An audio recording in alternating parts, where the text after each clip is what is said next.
Morning, good evening viewers, कैसे हैं आप लोग। स्वागत है आपका शेयर बाजार ज्ञान की एक और वीडियो में। और इस वीडियो में हम बात करने वाले हैं उस शेयर के बारे में जिसके बारे में मैंने पिछली वीडियो में जिक्र किया कि अगला महीना जो है इन स्टॉक्स के लिए अच्छा हो सकता है, और वो है डाबर इंडिया।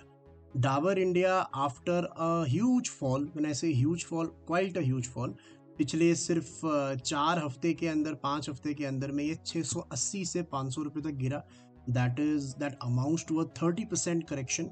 और यहाँ पे अब पूरे पूरे इंडिकेशन हमारे को मिल रहे हैं कि एक पुल बैक के लिए अब ये रेडी है। कहाँ तक जाएगा, कहाँ पे अटकेगा, इन सब चीज़ों के बारे में बात करेंगे। चैनल पे अगर आप नए हो तो चैनल को प्लीज़ सब्सक्राइब कर लीजिए, ताकि रोज़ आने वाली जो वीडियोज़ हैं वो आपको लगातार मिलती रहे। सबसे पहला सवाल ये आता है कि 526 के ऊपर क्या सस्ता है या महंगा है। तो देखिए, डाबर का जो पी मल्टीपल है वो अराउंड 53 के करीब अभी चल रहा है। मेरे हिसाब से इसका ये नॉर्मल पी मल्टीपल ही है, ज़्यादा महंगा नहीं, ज़्यादा सस्ता भी नहीं है। अगर हम इनका जब से ये लिस्ट हुए हैं मार्केट पे, तो 40 का पी मल्टीपल अटेन करता है जो स्टॉक है। लेकिन पिछले 10 साल से जो इसका एवरेज पी मल्टीपल है वो 51 का है, 51। तो उसी के आसपास जो है चल रहा है, तो it is not expensive right now according to me. अब अगर हम बात करें, जो इम्पोर्टेंट बात है यहाँ पे वो ये है कि वीकली चार्ट्स पे जब हम देखते हैं तो पिछले 2 हफ्ते से ये ग्रीन कैंडल्स बना रहा है। मैंने बहुत बार अपने वीडियोस में ये बात बताई है कि जब भी एक रेड कैंडल के बाद 2 ग्रीन कैंडल्स लगातार बनती हैं, वो एक सपोर्ट का काम करती हैं। That is a very good support. एक खाली चीज इसके अंदर में ये है कि अभी हफ्ता खत्म नहीं हुआ, कल का दिन बचा हुआ है।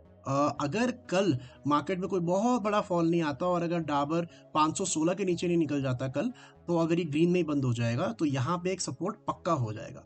मुझे कॉन्फिडेंस क्यों है इस सपोर्ट के अंदर में, बिकॉज ये एक हिस्टोरिकल सपोर्ट है। यहाँ पे आप देख सकते हो कि बैक इन 2022 ये 500 से ही घूमा था। इट वेंट अप टू 600 620, फिर नीचे आया 520 525 से, फिर घूमा, it has come down again in 2024, 500 पे सपोर्ट बना के 680 गया। तो ये 500 के ऊपर में ये 2-3 बार सपोर्ट ऑलरेडी ले चुका है, तो ये एक हिस्टोरिकल सपोर्ट है। ये हो गई पहली बात। दूसरी चीज जो मुझे कॉन्फिडेंस देती है कि जब मैं इसका पीयर कंपैरिजन करता हूँ, पीयर कंपैरिजन यानी कि मैरिको की बात अगर हम करते हैं, तो एग्जैक्टली सेम पैटर्न हमारे को मैरिको में भी देखने को मिल रहा है कि लगातार 2 हफ्ते से यहाँ पे ग्रीन कैंडल्स बन रही हैं और एक सपोर्ट यहाँ पे ऑलमोस्ट पक्का हो चुका है। तो इसीलिए एक कंफर्मेशन मिल जाता है कि हाँ, अब डाबर के अंदर में भी एक पुल बैक के लिए तो कम से कम रेडी है। अब फर्क क्या होता है पुल बैक में और रैली में, तो ये मैंने पहले भी वीडियोस में बताया हुआ, दोबारा बताता हूँ। ये देखिए, पुल बैक होता है किसी भी लेवल से ऊपर जाना। रैली का मतलब होता है मजबूती, रैली का मतलब होता है मोमेंटम, रैली का मतलब होता है ताकत। उसमें फ़र्क क्या है कि जब ये ऊपर जाएगा तो the main test is going to be कि क्या ये अपना कोई रेजिस्टेंस पार कर सकता है। ऊपर जाना अलग बात है, लेकिन जहां पे धक्का पड़ेगा वहां से नीचे नहीं फिसलना है।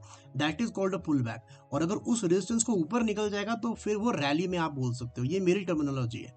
तो यहाँ पे जो डाबर के अंदर में इमीडिएट रेजिस्टेंस है वो 560 का और बड़ा तगड़ा रेजिस्टेंस है। एक तो यहाँ पे कैंडल स्टिक का भी रेजिस्टेंस है, साथ ही साथ में यहाँ पे इसका 200 वीकली मूविंग एवरेज जो कि अभी 560 पे ही चल रहा है।